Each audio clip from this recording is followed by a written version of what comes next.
Welcome to the House of Truth. Last week we finished up our trilogy on the customs of the law,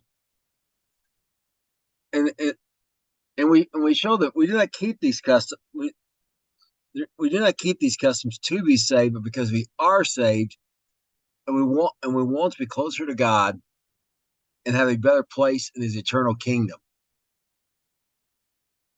But again, not required to be not. Then again, no, in no way required to be part of that kingdom. And today we're beginning a series on the patriarchs, and I felt led to begin at the beginning. So today we're beginning in the beginning, and going there to establish everything that occurred, so we can start with everything that occurred before Abraham even arrived on the scene, so we can understand the background. And we're going to begin by literally at the beginning in the first verse of the first book of the Bible, in the first chapter, Genesis 1:1. And we're gonna look at why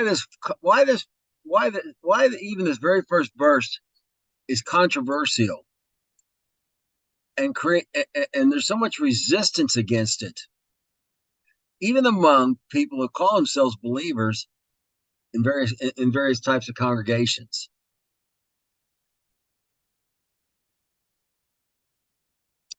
And here's the text, and here's what Genesis 1 verse 1 says: in the beginning God created the heaven and the earth.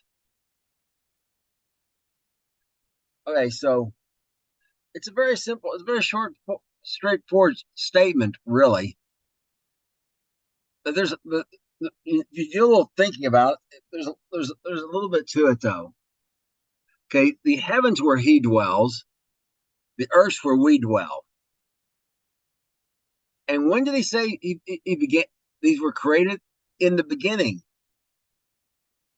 and that means before that there was a time, that there was a beginning of time. The universe had a beginning, and some people like Einstein used to advocate it didn't have a beginning until it was shown until Hubble showed him redshift, evidence of redshift, and Einstein said, "Oh, he understood now that necessitated a beginning."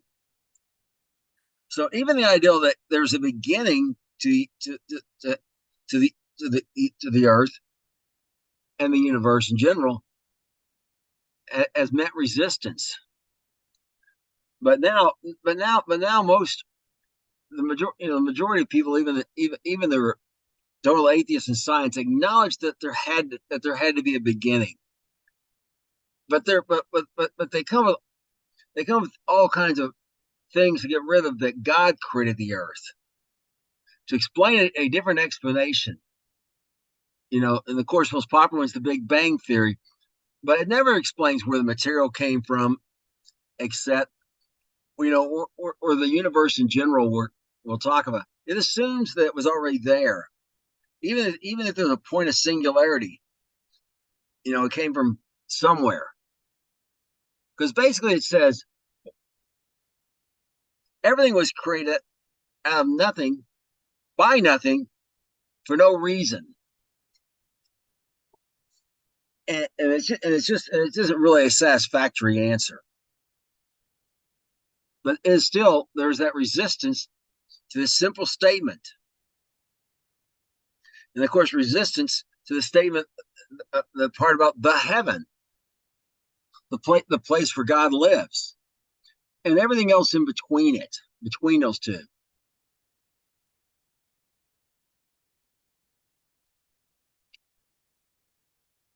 And this brings us to this brings to our thought here that's addressed here in Psalms 90, verse 2. Before the mountains were brought forth, or ever you have formed the earth and the world, even from everlasting to everlasting, you are God. Okay, the word world there is alam, and it can be translated universe. Well, so this thought is, people said, well, who created God? If God created everything, well, where did God come from? Who created God? And what was there before the beginning? Well, there was eternity, elam, eternity as opposed to alam, alam to alam, eternity. Now notice an eternity before the earth that the earth was created, and and heaven for that matter as well, and an eternity afterwards. So we're sitting here between two eternities. In math terms, there's a line, and we're in a line segment. And what this means is, once upon a time, there was a time when there was no time, and it's a little hard for us to understand that at some point. But I'm gonna help. But I'm gonna see if I can help, because it means because time is one of the foundational building blocks in physics and science in general. Math is the language of science, and you can get things down to formulas. You can calculate all kinds of things and necessary for science. And of course, one of those famous formulas is E equals mc squared, E being energy. Well, math, and this shows us, three of the fundamental of the fundamental building blocks, and you can express virtually everything else in these three. They all be broken down to this and expressed somehow, and those are mass, space, which can be one dimensional, one like a line, or two like an area, two like an area, or three like a volume, right? And distance, you want to say it that way instead. And time. Time is a fundamental building block of the universe. And if you're outside that system, then time doesn't have an effect on you. You're beyond time. In the same way, so an example would be, I'm a software developer. If I develop a game, let's say I can develop people have done this. You develop a chess game, and it has a time system. Perhaps it keeps track. It gives you a limit on time that passes by, or maybe it measures time just in moves. Okay, chess moves, where each one represents a time point. And because I'm outside the game, sometimes in chess games they'll let you unplay a game, and you can go. So you can start. All the moves will start going backwards, and you can stop it where you want and try something different. And you can manipulate time because you're outside the system. You're not bound by the time in the system of that game, and it doesn't affect you. And and so it's like that. God's outside this. He created this universe, but he's outside the system. He's outside the system. He's not constrained by the constraints that we are constrained, who are inside it. So he did not need a beginning, no point of reference, because he's not constrained to this, because he's outside the system and built that system. Just as if I built a game, say a chess game. Now in Psalms 102, verse 25, we read the following: Of old you have laid the foundation of the earth, and the heavens are the works of your hands. Okay, so of old, at the beginning, he laid the foundation of the earth. And the idea that there's a foundation of the earth, there's a sphere, is intriguing, because indeed there is. There's a core, there's an iron core at the middle. That's how, and there's layers, and they're built up, and the surface we live on would not be habitable for life, and except without all these layers, and they're all pressing in. well, why didn't the Earth just collapse under its own weight against itself? Well, because the way those layers are, it's a found. The bottom ones are foundational to the ones above them, and in the heavens, the stars, heavens plural, meaning the atmosphere, the stars, and of course, the place where God Himself lives, which also, if you notice, it was at the beginning. Where he's at currently. All of it's the work of His hands.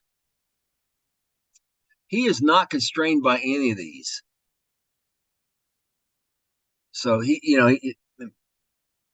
lives out, he exists outside of time, but he also is interacting with all that He created, the olam, the universe as well.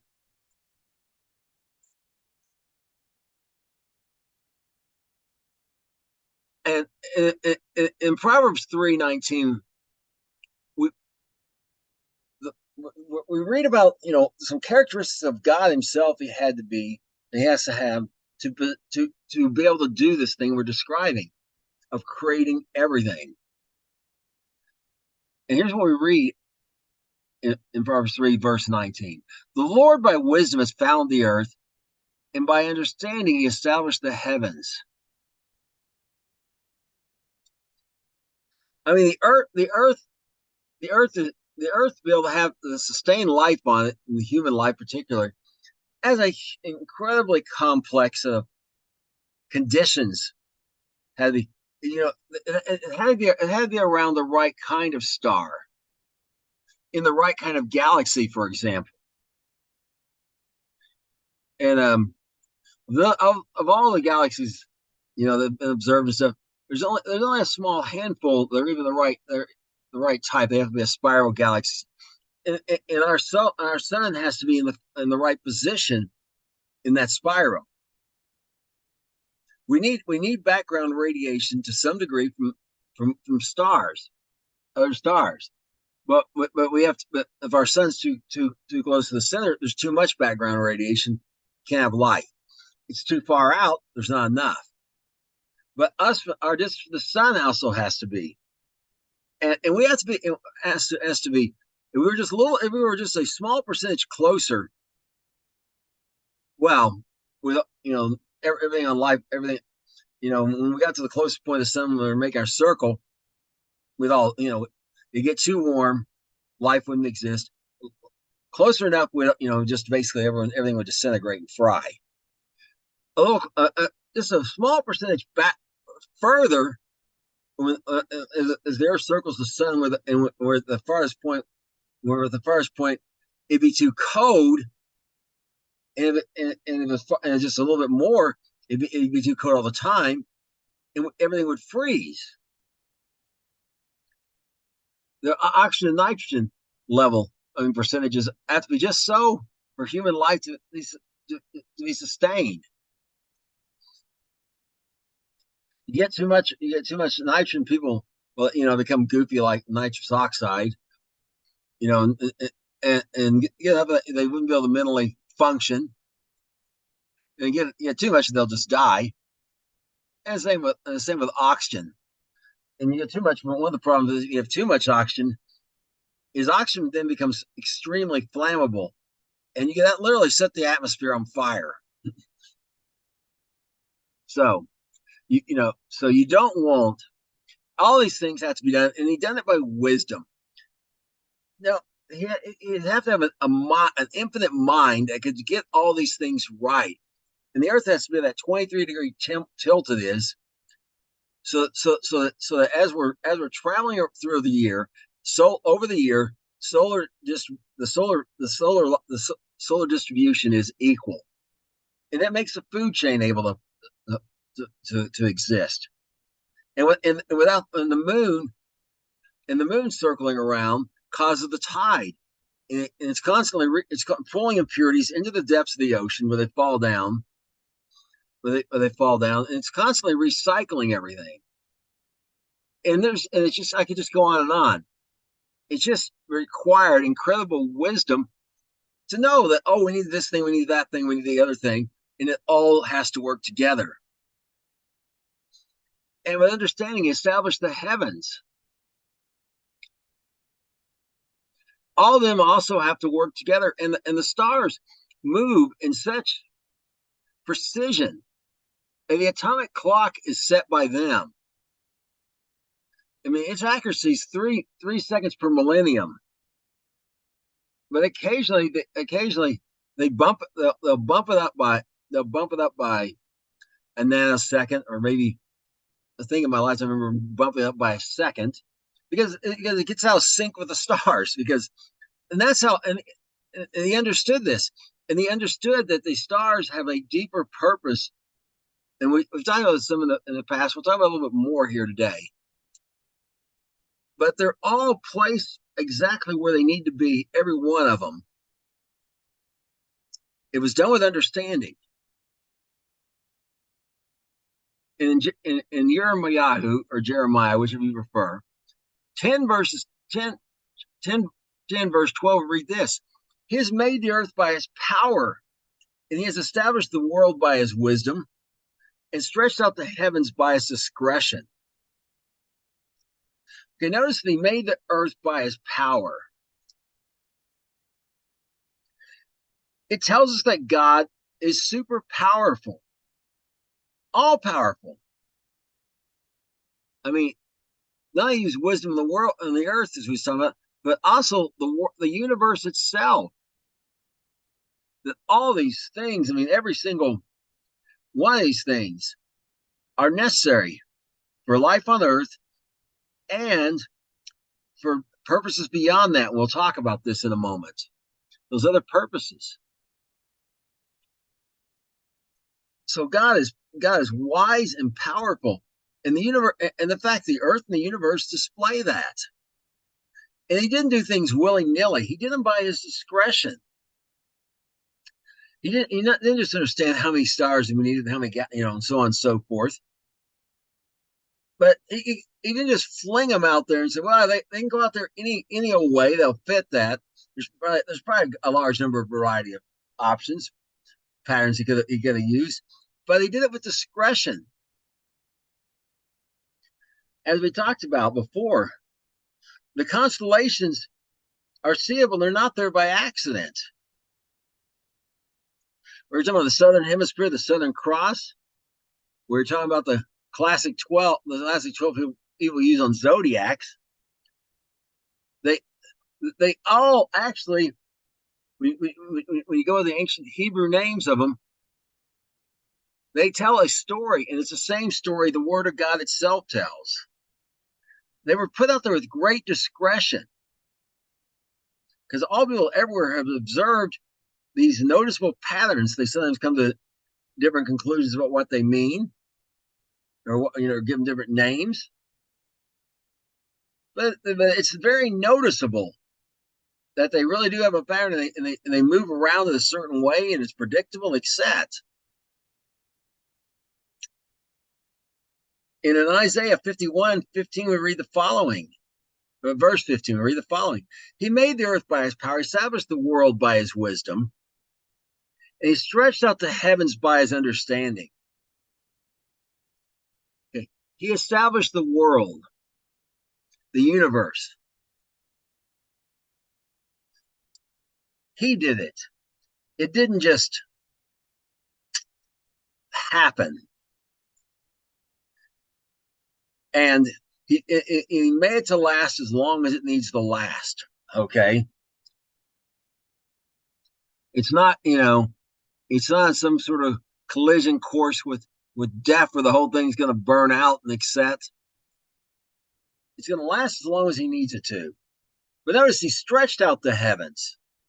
And the same words used of a tent. It's sort of, but if you understand these tents made with goat hair, you're in one at night, and what the black goat hair, you may have seen these black tents like the Arabs use, and you stretch them out, and if it's raining, it's pretty brilliant design of the goat hair.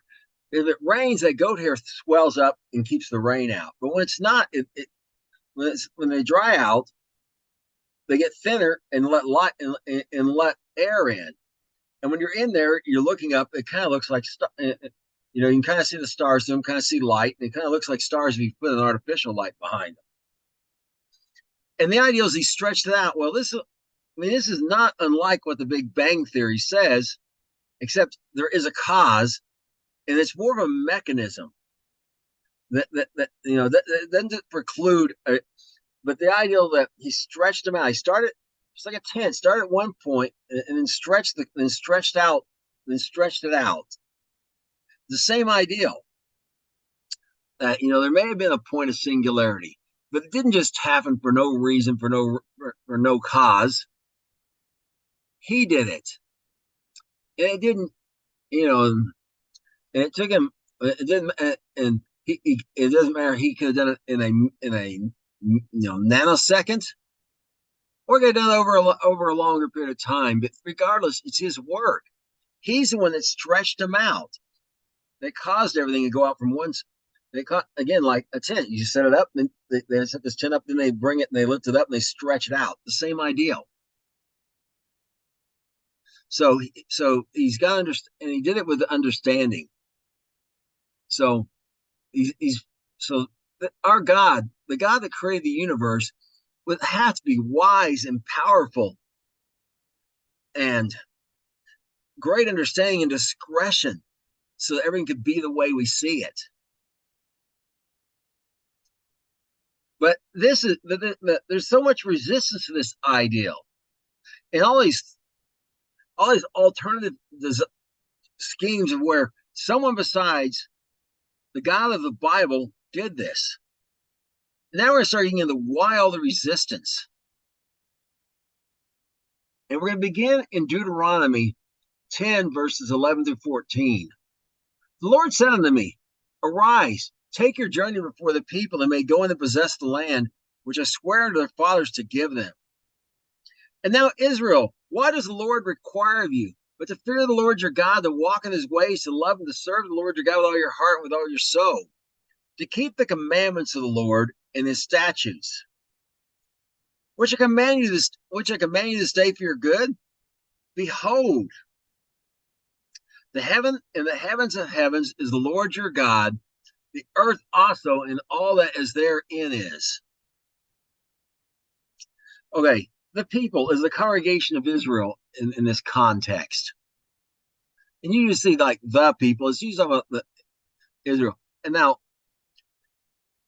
the congregation of Israel, if you remember from our recent things, our recent trilogy, our descendants of Israel, that's the children of Israel often called.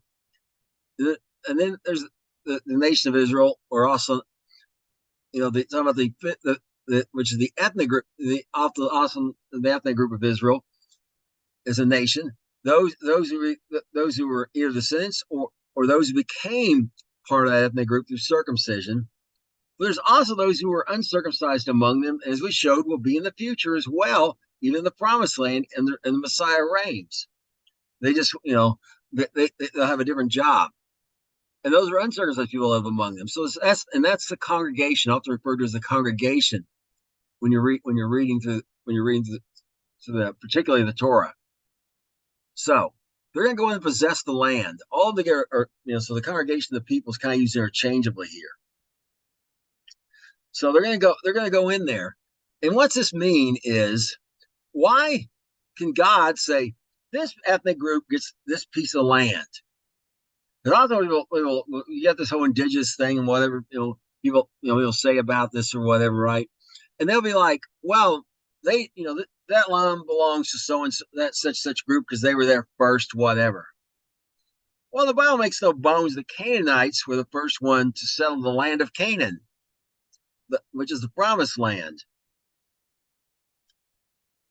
Well, God has a right to put someone else there if he wants to, because he made the universe, he made the earth.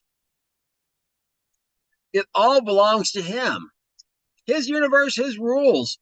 He can decide who lives where. And people are resistant to that ideal. And what's really stupid is in Israel, the majority of Israelis today identify themselves as atheists or kind of reject the ideal of God.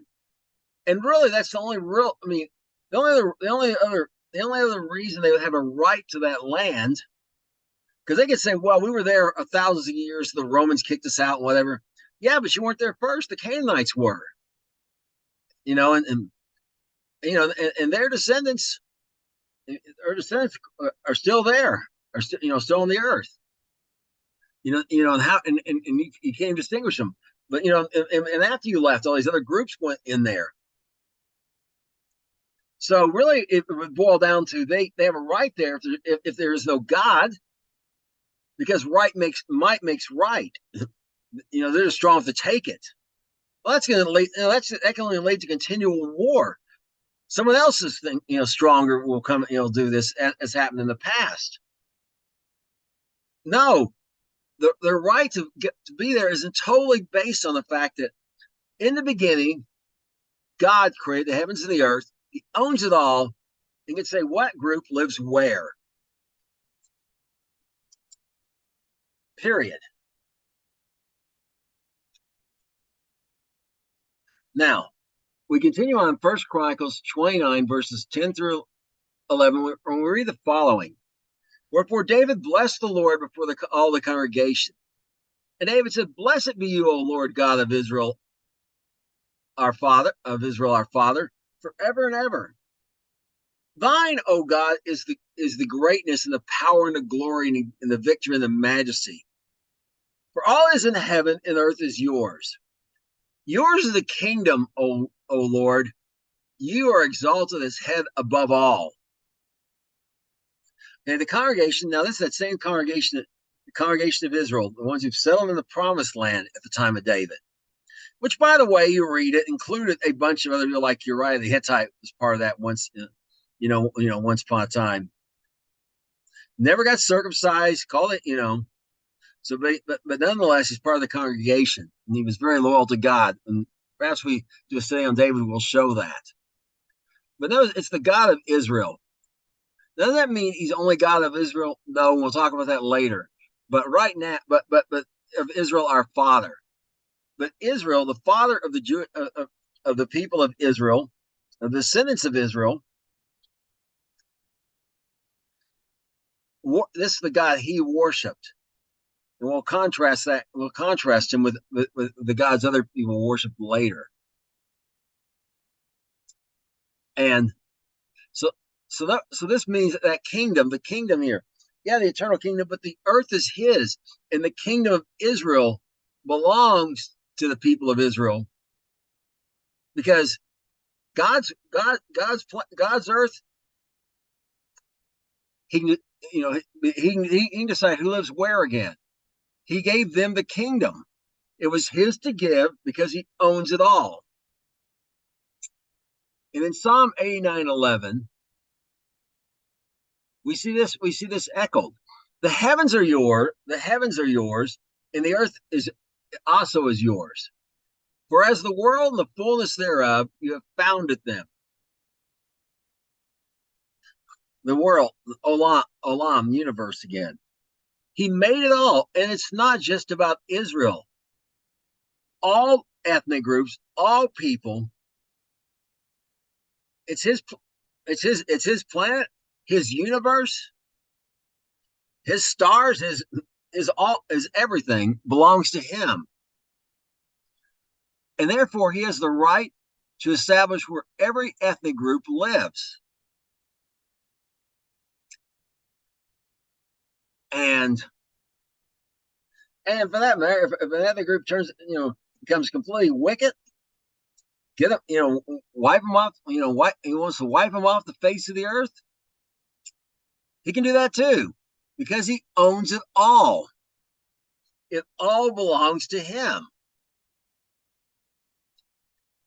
And the world does not like this. And in the end, and when Messiah reigns, he will establish the boundaries of every nation, every ethnic group, every kingdom. It won't be whoever might, that might makes right, and he'll rebuke strong kingdoms, you know, and, and so on and so forth. And people won't just build take someone else's land because they want it or feel like they need more space, and those other people have more, have too much land, and we need a bunch more land and whatever.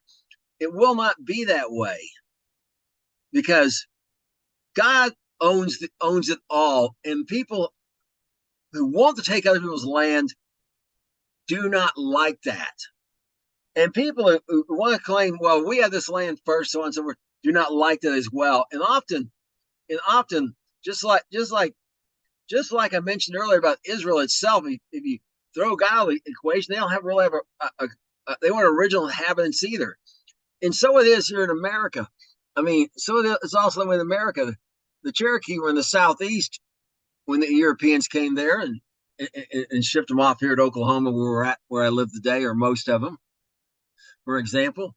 But their own history says other people were there first, and they took the land from them, as well as the history of the Muscogee or Creek or Muskogee, you first said that way, or the all the civilized tribes in their own history said they took someone else's land, and that's just a mess that man cannot sort out. But God can and will, because he owns it all.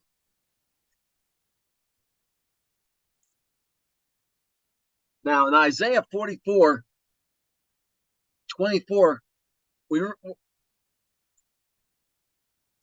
read this about he's particularly singles out one particular ethnic group, Israel. And here's what he says in Isaiah 44, verse 24 about them. For thus says the Lord, your Redeemer, that he that formed you from the womb, I am the Lord that makes all things, that stretches forth the heavens alone, that spreads forth the earth by myself. He's the Redeemer of Israel. He formed him in the womb. Now, that's true about all of us. He's all of ours Redeemer, and he formed all of us in the womb. But this is a reference to Israel itself. And he's the one that made it all.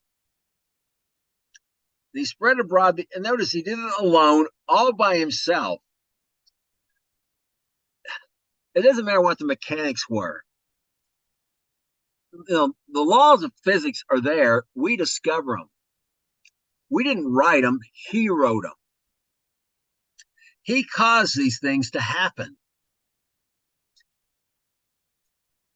And he didn't need help from anyone else. He didn't need help of science or of natural processes or whatever. He created the natural processes. People look at, say, a car and say, well, look, cars evolved. It wasn't undirected evolution. The cars evolved because an external force, people, kept updating cars and improving them and making.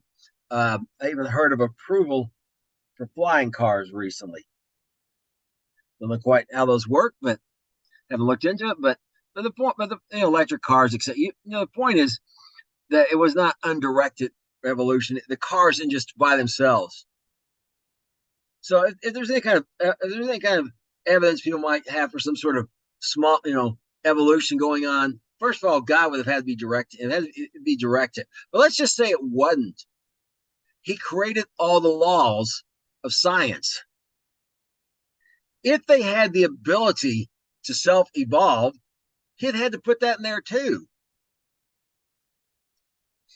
So there's no getting around this. And what this means is so regardless of however you want to argue about the mechanics of all this business, it all goes back to God. It's like a friend of mine, a former atheist friend of mine, and he finally quoted this other guy who used to be a former atheist, a famous scientist. And his quote was, this guy, went all these years trying to prove there was no, like God didn't exist and get a scientific explanation and everything. He said that at the bottom, when you drink the cup of science, at the bottom of the cup you find God. So the controversy is this idea of God chose one ethnic group above all other ethnic groups, which we talked about last week. how we can become part of that by keeping those customs. People think it's unjust, unfair, whatever. He made it all so he can lift up one ethnic group above others if he wants to. It all belongs to him. In Isaiah 48, 12 through 13, he makes this ethnic group plain to us.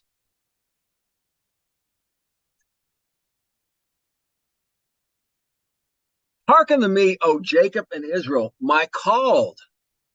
I am he. I am the first, I am also the last. I've also laid the foundation of the earth, and my right hand spanned the heavens. When I called unto them, they stand up together. Okay, again. First of all, notice, in the beginning, God created the heavens and the earth. And there's an implication here of he did it with his words. When he called to them, they stood up. Now, how? They stand up together. They obey him. If he says move, something moves. If he says stay, you establish you're not to move forever, it doesn't move forever. When he calls them, they do what he says. And so he is he created everything in the beginning, and he called Israel and Jacob. He's the first and the last. He was there before time began.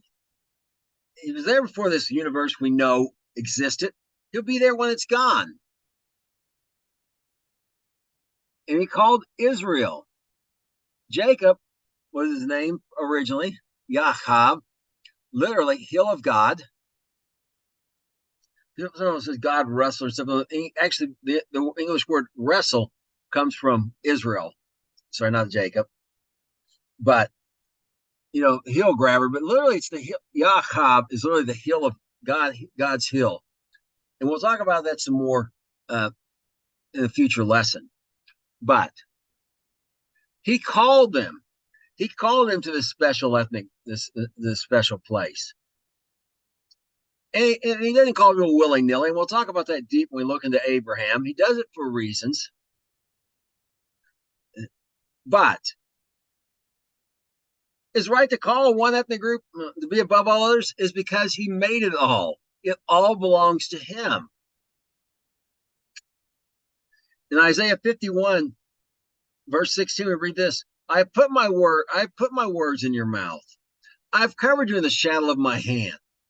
I may plant the heaven and lay the foundations of the earth, and say unto Zion, you are my people.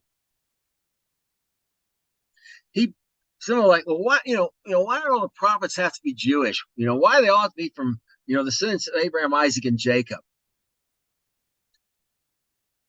Because God called them for this purpose. They are his people. His people. He hates everyone else. But he's chosen his people above all other people to be the ones that carry his message. And he's protected them. Yes, terrible things like the Holocaust have come. But honestly, when you look at some of these things, they should have been exterminated in many places. And there was always a remnant, even in the worst case. They were hidden in the shadow of his hand. And we've talked about some in past lessons. We'll talk about it some more in the future lessons. And what purpose? I mean, plant the foundation and lay the foundation of the earth again. And we'll talk about that when we get towards the end, okay, in more detail. But they are his people. And he has a right to pick one people above all other people. But it requires a lot more of them, as we talked about quite a bit in our trilogy about the customs of the law. They're required to keep those customs. Anyone he calls to a higher position requires more of them than the people who aren't in that position. They have the right to say to Zion, Zion being not where the temple is, the Temple Mount, that where David's citadel is, where the king ruled from, not far from where the temple was. Okay, so indicating his rule. again, talking about Messiah reigning from there, looking ahead. You are his people. The people of Israel, the ethnic group, those descendants, the ethnic group, the congregation, which would include, of course, uncircumcised people who live among them in the promised land. And for that matter, the commonwealth of Israel, that would include all believers as well. He can pick them as his people, these groups as his people, because he owns it all in the first place. It's all his. Now that brings us to another point of controversy here, because we've talked about the land, having give that land to whatever ethnic group he wants, and we'll give all land in the whole earth to the ethnic groups he tells them. He's going to tell them where to live because he owns it all. How he can pick up people, an ethnic group to of all other ethnic groups, which he did with Israel. But now the center of worship he's going to pick as well. And in 2 Chronicles 2:11-12, we read the following. Then Hiram, the king of Tyre, answered in writing, which he sent to Solomon, because the Lord has loved his people, he has made you king over them. Hiram said, moreover, blessed be the Lord God of Israel, that made heaven and earth, who has given to David the king a wise son, endued with prudence and understanding, may build a house for the Lord and a house for his kingdom. First, I want you to notice who's talking here. It's not a king of Israel, it's a king of Tyre. And Tyre is Sidon. They weren't Canaanites. They weren't people of the land that God was to make covenant with. The people that God commanded. I'm sorry. The people of Israel not to make covenants with. They were what's in Lebanon today. They were Phoenicians, we're told. That's why it's called Phoenicia, because they named it after the capital of Crete, where they left from, Phoenicia. All right, or not really not the capital, on the western end of Crete, and they came there, and they transplanted that land and lived there, and they were by and large idol worshippers. But notice this king is not an idol worshiper. He knew King David. He was his friend, and so he's younger than David, older than Solomon. He's friends to both of them. Makes a deal with Solomon to supply the cedar and stuff needed to build the temple.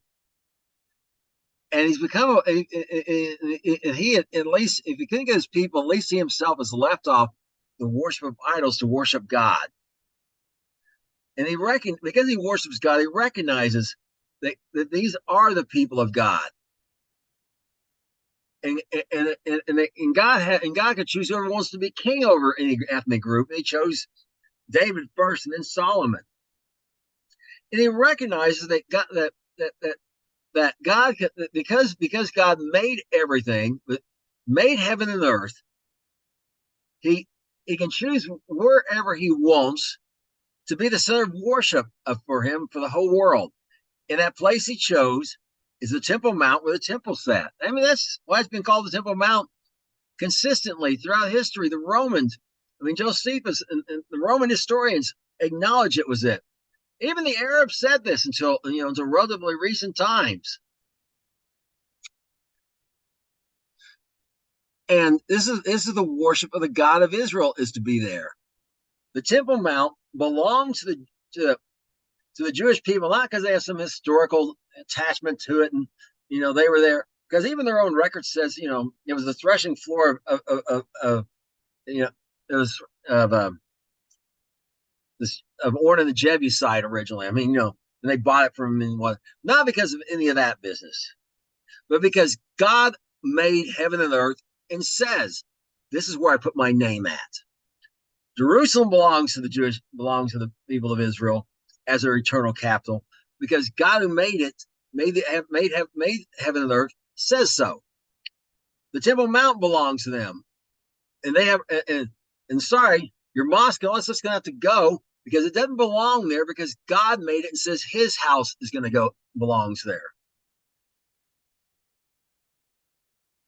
And in Psalm 134, there's only 3 verses. We're going to look at all three of them. Behold, bless you, Lord, all you servants of the Lord. Wait, behold, bless you, the Lord, all you servants of the Lord, which by night stand in the house of the Lord. Lift up your houses, your hands in the sanctuary, and bless the Lord. And the Lord has made heaven and earth bless you out of Zion. Okay, notice he's addressing the servants of the Lord, and it's not limited to just the people, the descendants of Israel, or even the congregation of Israel.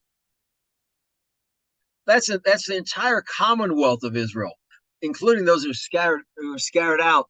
And remember, in the days of Yeshua, he said, "You made this was a house of prayer for all nations." Some of that outer courtyard, the courtyard of the Gentiles, which will come again. They're all the servants of the Lord. That if you don't, you can be in the kingdom, but not have a right to live in this kingdom. It's going to be above all kingdoms, and you're still a servant of the Lord, and you still have a right to go at least the part. Your part where you're allowed to. That's true for everyone. Only the high priest can go into the Holy of Holies only one time a year. At that, no one has a right to go to any part they want whenever they want, because it's God's house and His house, His rules. But we all have, but everyone who's a servant has a right to go somewhere. There's a place for him. We can all lift up our hands in the sanctuary because heaven, it's His, because He made heaven and earth, and He'll bless us out of Zion. And again, Zion talks about not the temple itself, but the capital, Jerusalem being the capital. Jerusalem contains the Temple Mount and also Zion, the mount, the hill Zion, which is the highest point in the whole city, the ancient city, kind of hill and overlooks the rest of it. Very defendable place. So, this is where the king's at. He's going to, and that blessing comes out of Zion. Notice this. This is the source of blessing. And it's true. I mean, it's true. The Gospels, Messiah was crucified outside the gates of Jerusalem. And this turning to God among the Gentiles came out of Zion. It all goes out of Zion eventually. But it's because God has put His name there, and He can do so because He owns everything. And He can say, this is where my people are going to live. These people are my people, ethnic group above. I'm exalting them above all other ethnic groups. This is where they're going to live, the promised land. I'm giving them this kingdom. This city is going to be is going to be the capital of that kingdom. This hill is where the temple is going to be. This hill is going to be where the palace is, because He owns it all. He made heaven and earth, and He can say, this is the point of blessing. You'll have to come here for my blessing. Come here to be blessed, and my blessing can go out from here, because He made everything, and He can say, and He alone can determine this. And that means it's not anywhere else. It's not Rome for the Roman, it's not Rome where the Pope is, or Mecca, or Medina, or any of the Ganges River, or any of the sacred places of India, except it's Jerusalem and Jerusalem alone, in these particular places in Jerusalem, because He owns it all, and He said so. His universe, His rules. In Isaiah 37, verse 16, we read the following: O Lord your God, O Lord of hosts, God of Israel, that dwells between cherubim. You are God, even You alone, in all the kingdoms of all the kingdoms of the earth. You have made heaven and earth. For Messiah is going to be King of Kings. He's not just the God of Israel. He is the God of Israel, but He's also God of all the kingdoms alone. It's not like other kingdoms thought, where when you see examples over and over again in the Bible, where they're like, well, the trouble is we know the worst the God of this land, where they have this idea where there's a God over Persia, and a God over Egypt, and a God, or gods, perhaps multiple gods, not alone. There's really only one God of all over all kingdoms of the earth, the one that made the earth. And this reference to dwelling between the cherubim, I know it says it's going to say cherubims or whatever, but the S is not necessary because in Hebrew, the I am indicates a law. It's plural. It's it's cherubim. That's talking about the Ark of the Covenant. Remember, there's cherubs on the top, angels, right? And he said to dwell between them. His presence was there in a special way, in a very real, in a very holy way. The holiest place on earth was there. So that's again a reference to the temple. But he's not just God of the Jews; he's God of the Gentiles as well, as Paul concluded. They don't got their own gods. They can make up whatever they want, but they don't. But they don't. But they're not. But they're not real. We're going to address that next year in 2 Kings 19, verses 15 through 19.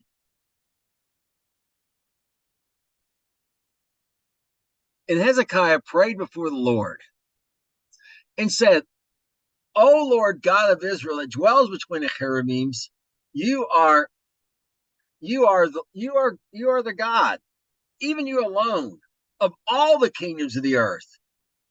You have made heaven and earth. Bow down your ear and bow down your ear and hear. Lord, Lord, your eyes and see. Hear the words of Sennacherib, which has sent him to reproach the living God. Of a truth, Lord, the kings of Assyria have destroyed the nations in their lands, and have cast their gods into the fire. For they were no gods, but the works of men's hands. Wood and stone, therefore they have destroyed them.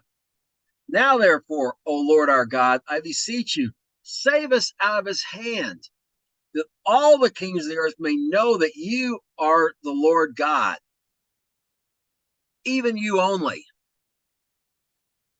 Okay. He's the Lord God of Israel. Lord, because it's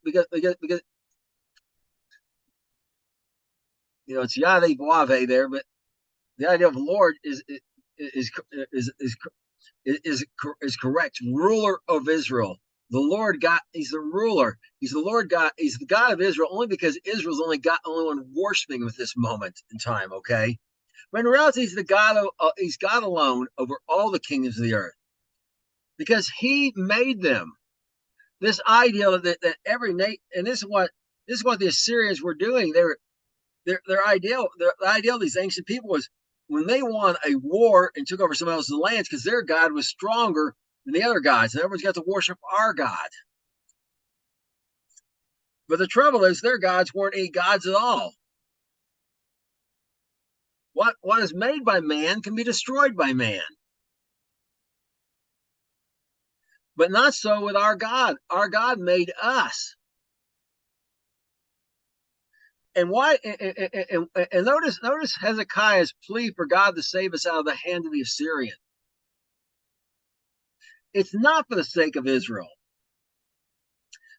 or this kingdom of Judah, which certainly they'd benefit from it. But notice how he appeals to God for that the nation, the kingdoms of the earth would know that they need to be worshiping God also, because he alone is God. So all the kingdoms of the earth would worship God and God alone, because he's the only God there is. They don't have, though they made idols and call them gods and whatever, there is only one God. There is no really a God of there is no God of Persia and God of Egypt and gods of Egypt and so on and so. There is something behind the idols, and we'll talk about that more next week or perhaps the week after. But they're not God. They didn't make heaven and earth. And notice he did this alone. Many of them teach that these gods got together and made things, and they got all kinds of far-fetched stories about, and sometimes they got in fights and whatever, and just all kinds of stuff. But God did this by himself again. unlike their ideal that many gods were involved in made different aspects. One's a god of trees because he made the trees, and one's god of one's god of the fountains, and he's the Greeks had gods for everything. The Romans adopted, including god of door hinges. Okay, you know, but one God, God alone. We'll go a little more detail on that. When we get towards the end, and He made it all, and He's really the God of all kingdoms. He's really the God of all people, of all kingdoms, because there is no other option, or will be. In Romans 1, verse 18 through 20, we read the following.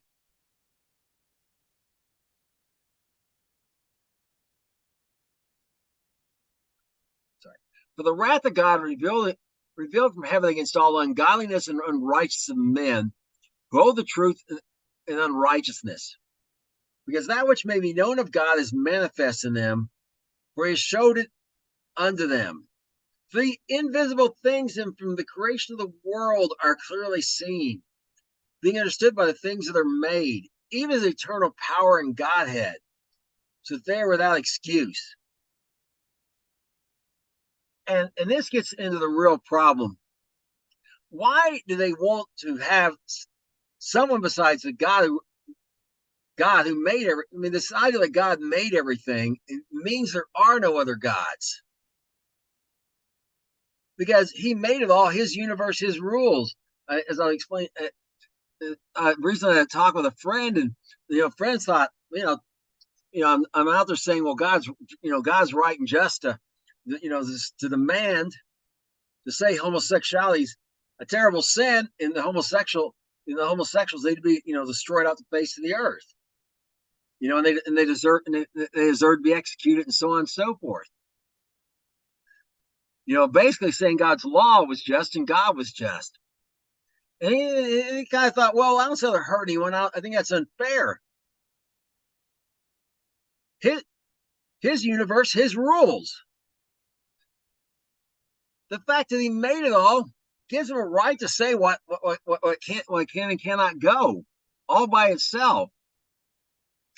And people do not want to hear this. And as a guy I watched recently on YouTube, who was a former, he used to be in these debates between creationists and evolutionists on the evolutionist side. And about a year ago or so, he came to his senses. And now he's in the apologist side, and he's talking about, the thing is, one of the things that bothered him, why he was so hesitant to say he believed in God, except was because he says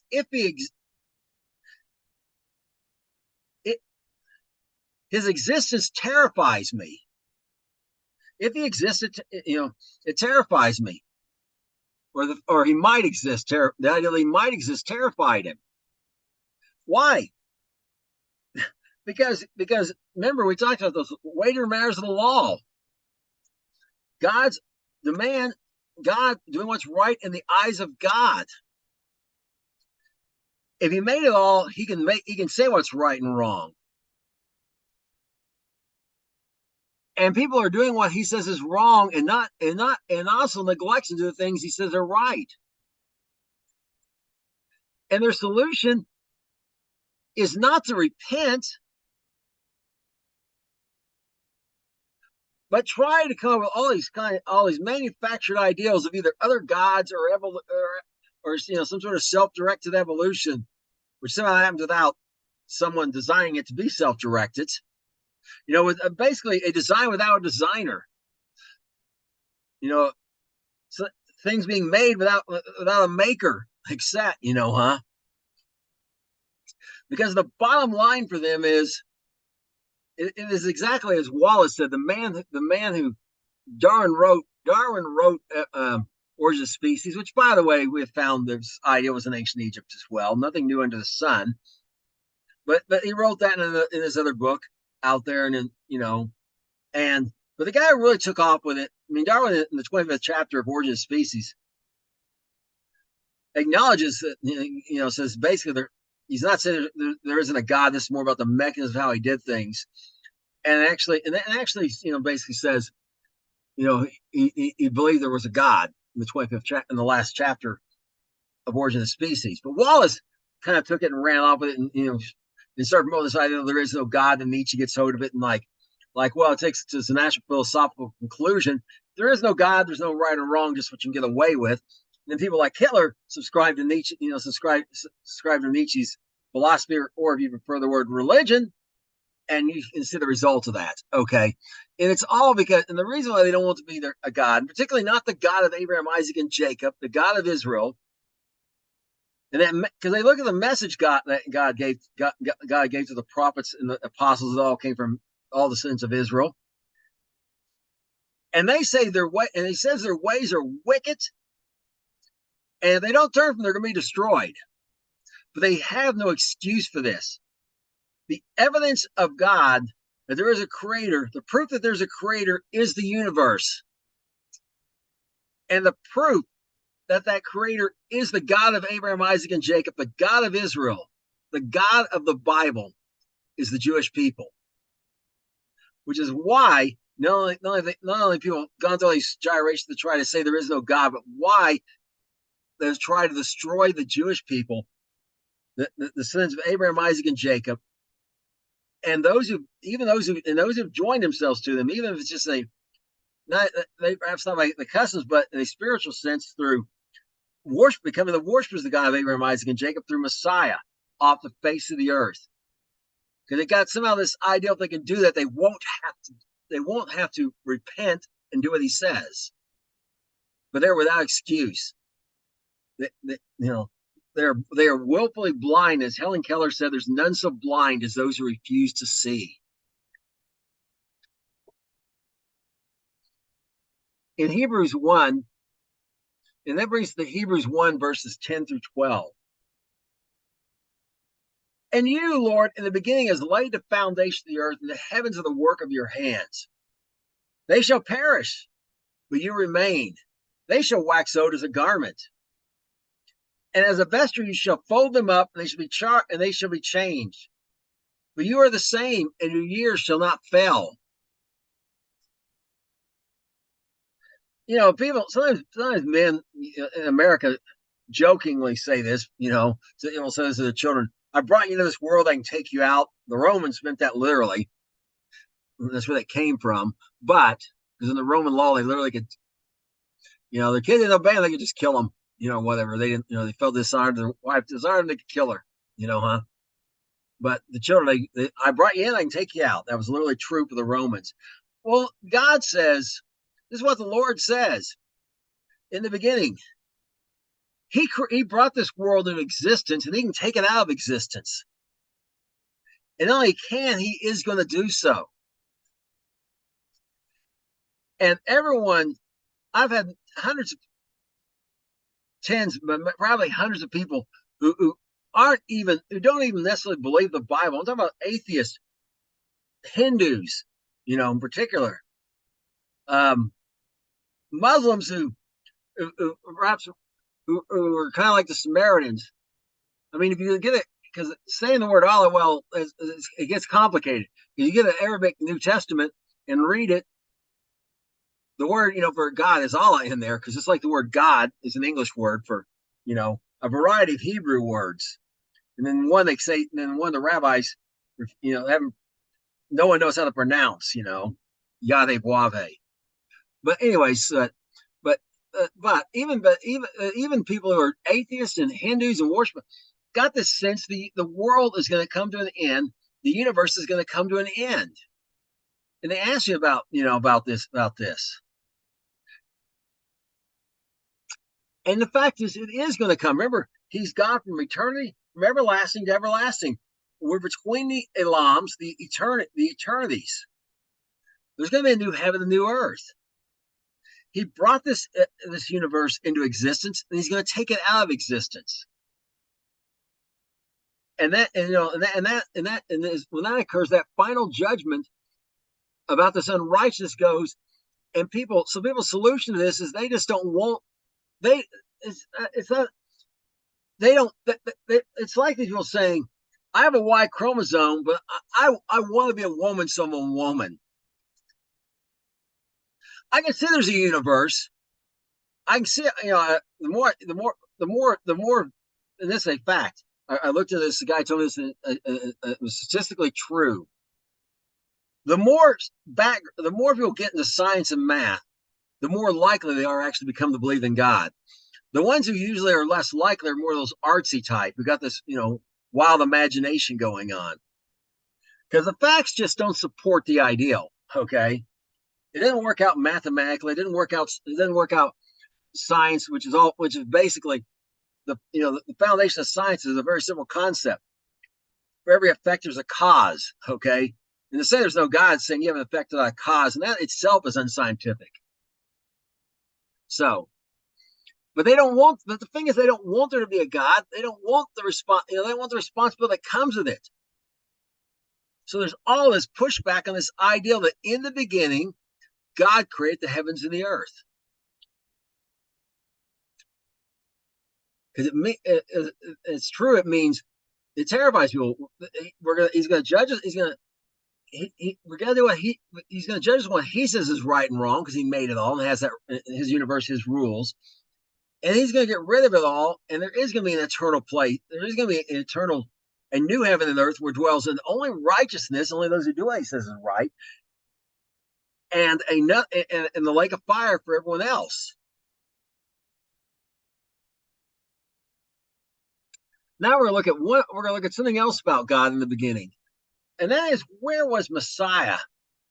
In all this, and we're going to begin here. We're going to begin here in John, or Yochanan, if you prefer that, 1 verses 1 through 3. In the beginning was the Word, and the Word was with God, and the Word was God. The same was in the beginning with God. All things were made by him, and without him was not anything made that was made. Okay, so I want you to notice this. But this word, notice this. When was this word at? In the beginning. Remember, spoke, right? You speak a word, right? The words are spoken.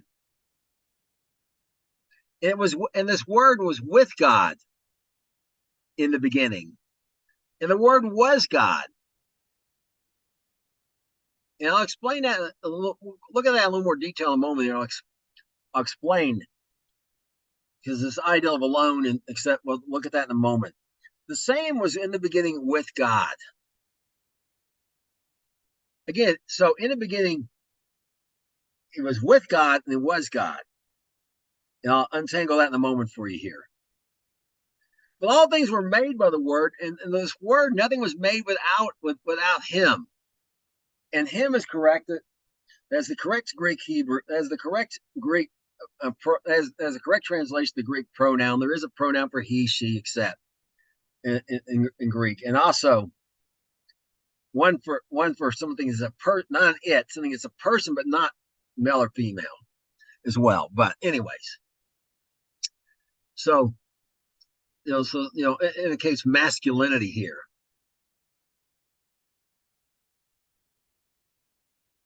In the 1 John 10 through 14, we see this. We're gonna get this word defined for us that was with God in the beginning. He was in the world, and the world was made by him, and the world knew him not. He came into his own, and his own received him not. For as many as received him, he gave them the power to become the sons of God, even to them that believe on his name, which were born not of the blood, nor of the will of the flesh, nor the will of man, but of God. The Word was made flesh and dwelt among us. We beheld his glory as the glory of the only begotten of the Father, full of grace and truth. Now you read this. This is one that John the Baptist says in the part we didn't look at. The light, the light of men, that John was not the light. This is Messiah. Messiah See, as I talked about earlier, this is how powerful God is. I can create a system, but I can never really be in it. Oh, I can have an avatar where I can interact with a user interface where I interact with some sort of software program. Maybe a game where I have an avatar and I have a character and I move around. Let's say it's one of those sword fighting type games, and I go into battle in my game, and my avatar gets cut, maybe even gets killed. Okay, yeah, I got another life. I start over. Okay, I got a bunch. My Mario falls off into the lava. No big deal. I got 8 lives left or whatever. I can go try again. Okay, but the fact is, I can interact with the game, but I can never really be in it and part of it. But God is not just outside the system; He's also inside the system. And Messiah, in the form of Messiah, a body was prepared for him, as it says in the Psalms. He came to inhabit that body, and the pain he felt was real pain on the cross. He felt real hunger and thirst in the temptation. He got hot. He got cold.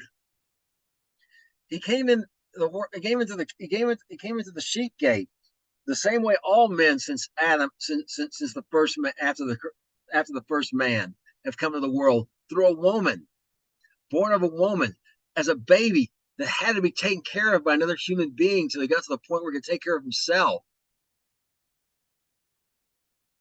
And he was made flesh. He became flesh and dwelt among us.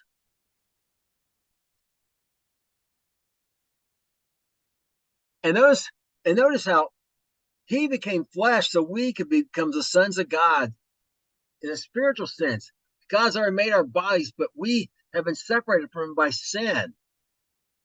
So he became like us and became one of us so we could become like him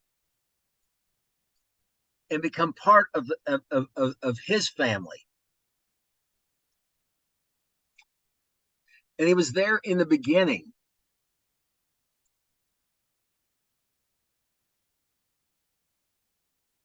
And Shaul addresses this as well in the second witness in Colossians 1, verses 14 through 17.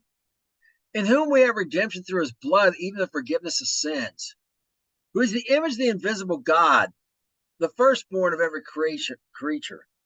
For by him were all things created. They're in heaven, they're in earth, visible and invisible, whether they be thrones or dominions or principalities or powers. All things were created by him and for him. He is before all things, and by him all things consist. From everlasting to everlasting, remember, he was before all things. He existed before the beginning. Not only was he with God in the beginning and was God in the beginning, he was there before the beginning as well. And they'll say,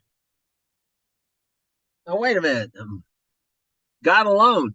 Well, yeah, it goes back to your basic Hebrew, Yahid, as in like one and only. Like Yitzchak, Isaac was Abraham's one and only son.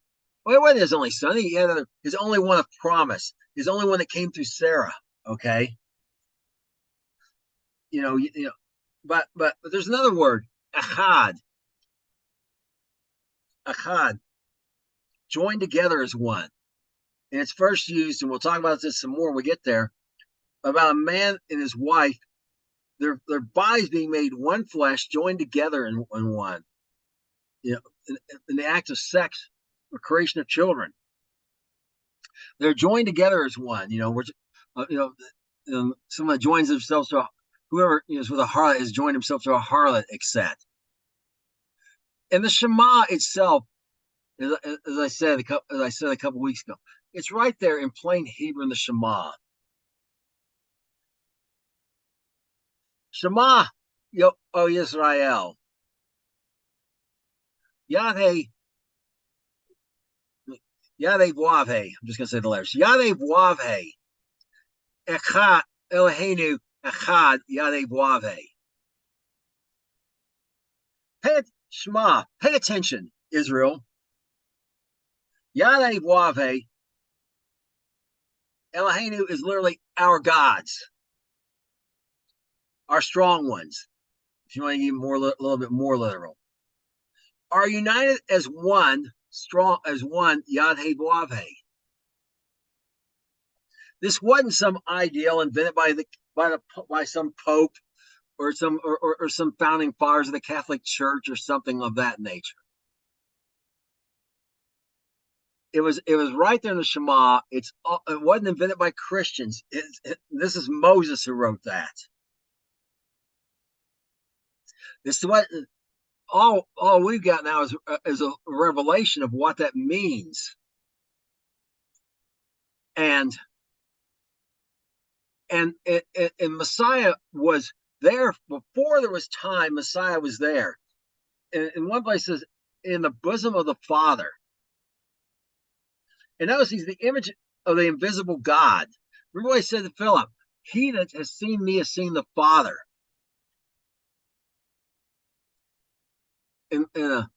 I've seen him. I've seen Messiah several times in dreams and visions.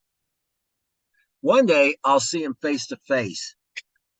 My hands will be able to touch his hands. But the last one I saw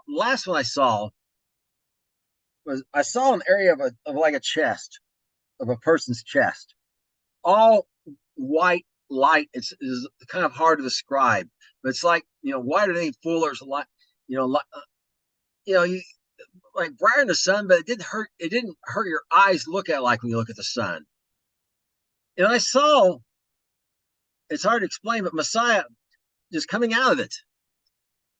He was literally in the bosom of the Father and came out. And I never saw. I did not see the face of God. No one has seen his face. But there was just a knowing that the Son was an exact replica of the Father, a miniature, kind of like a mini me, if you will, of the Father. And if you saw him, you saw him. He was the image of the invisible God.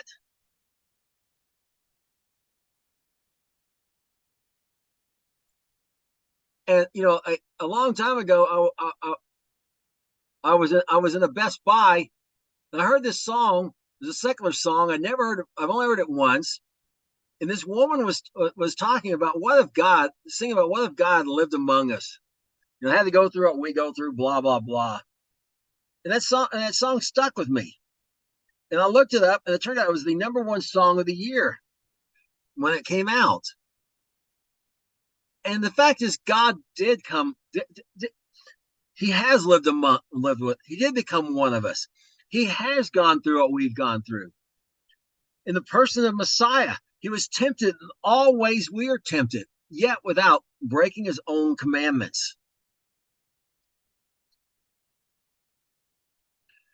And this is the God, and the proof of this is the universe, and the Jewish people and his word. And this is the ultimate resistance to that simple statement. In the beginning, God created the heavens and the earth. It's ultimately anti-Messiah, an antichrist spirit that wants to lead people away from Messiah, so they will not become part of the family of God. And that's what's driving this resistance to that simple statement of Genesis 1:1. In the beginning, God created the heaven and the earth.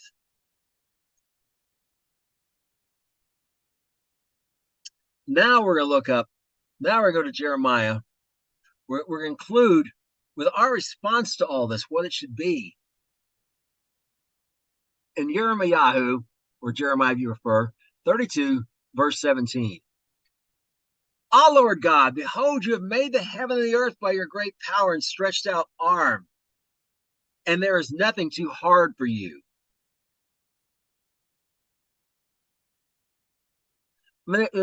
This former atheist guy who's very young in the faith, asked some point, part of his problem with it was he dealt with the whole idea of belief, because what he saw was people said they believed in God, but they acted, but their actions didn't match up with their words. If we believe God made heaven and earth in the beginning, think how powerful, we talk about how powerful he had to be to do so. Then what is too hard for him? You got someone born with a disease that has no that science has no cure for and tells you 100% fatal. Is it too hard for him to make that person well? Is it too hard for him? If we go out there and boldly tell people about Messiah, and persecution rise up against us, is it too hard for him to take care of us? Is there anything too hard for him? And if he's for us, then who can be against us? And yet believers act like this atheist, this is this guy's point why it took him so long to come to faith.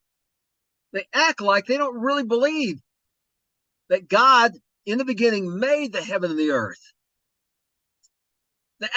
They're worried about conspiracies and what people are going to do. And we saw in the words of Solomon when we were studying wisdom, the conspiracy of men are many, but the counsel of God will stand. But they act like it's not true, and they're worried about this rich and powerful guy and whatever whose breath is in God's hands, and God will destroy them in a moment when it's their time to die. They're going to die. Their power is very temporary, but they're more afraid of them than they are of God, and they will not. And they say like, oh God, this LGBTQ plus business is terrible, and it is. But they're afraid to take any action against it. I mean, honestly, if all of you who say they believe in God just quit their jobs, everyone that worked at a woke company for wokeness and just quit their jobs, those companies would be destroyed. All be and they'd be retracting, and the whole thing would go back the other way in no time. But so many believers act like they don't believe that in the beginning God made heaven and earth. They don't believe that nothing is too hard for him. They are more afraid of what man can do to them than what he can do to them. Because they simply are not convinced, which is why it took so long for this former atheist to come to faith. And why he had a lot of questions still. Because he sees this dichotomy between what people say and what they do, and they don't match up. Let us not be that way, brothers and sisters. Let us act on what we say we believe. Let us act like God made everything, and he really has all power, and nothing is too hard for him.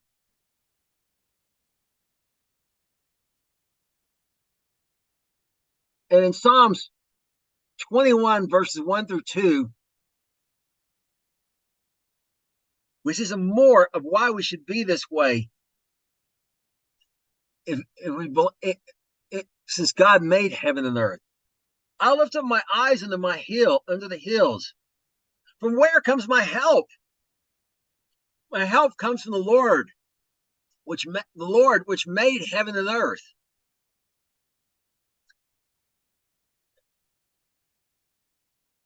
The psalmist is talking about, he's looking in his eyes, he's looking for help from people. He's in a troublesome situation, and he sees nobody helping him. But he recognizes his help is from God, the Lord, which made heaven and earth. I mean, be honest, when it comes to people helping me, most of my life, this has been how it's been for me with regards to getting in trouble and having other people and anyone else helping me as far as human beings go. I'm on my own, and at the end of the day, no one's coming to rescue me. But I have been rescued, thank God, by my God, the God of Israel, who made heaven and earth. When no one else came, he came. He is my helper. So why should I be afraid of men?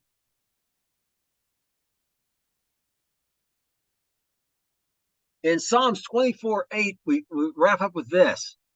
Our help is in the name of the Lord who made heaven and earth.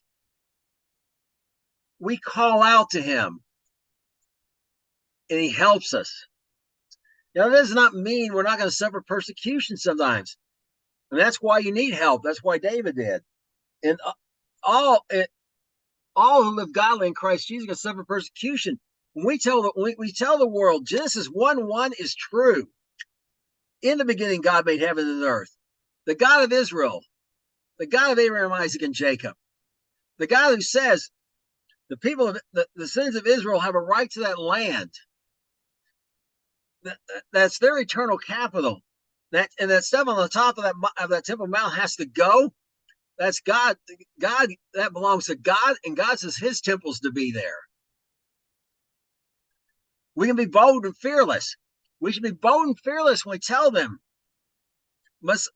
God made it all, and his universe, his rules, and he's just to destroy the abominations like the LGBTQ plus business, which includes pedophiles. And like that movie, The Sound of Freedom, destroy pedophiles off the face of the earth. And he's just to judge sin. And he's also just to forgive it. If we accept this unspeakable gift of Messiah, we should have boldness in these things. And we shouldn't be afraid of, well, what if I get fired? What if I lose my job? Maybe you will. Maybe you'll lose your house. Maybe you will lose it all. But you're really going to lose nothing, because this life is a blink, and he is our help. And if it's his will that we suffer because we're not suffering for no reason. We're suffering so to be witnesses, so other people will come into the kingdom and escape that lake of fire. Worst case scenario, what's the worst man can do to us? Kill us. Jesus said, don't be afraid of them that can kill you. It can kill your body only, but be afraid of him who can kill your body and then cast your soul into hell. Our help is God. And if we should die as martyrs, what does the words of Shaul say? Paul, the Apostle Paul, to be asked for the bodies, be praying to the Lord, and it's far better. We're not just a smidgen better off. We're far better off. Because the Lord is our help. In the end, we will win. We cannot lose if we call on the name of the Lord, the God of Abraham, Isaac, and Jacob, who made heaven and earth. And it's time we act like it. He is our help. That's all I have for this week. Until next week, shalom.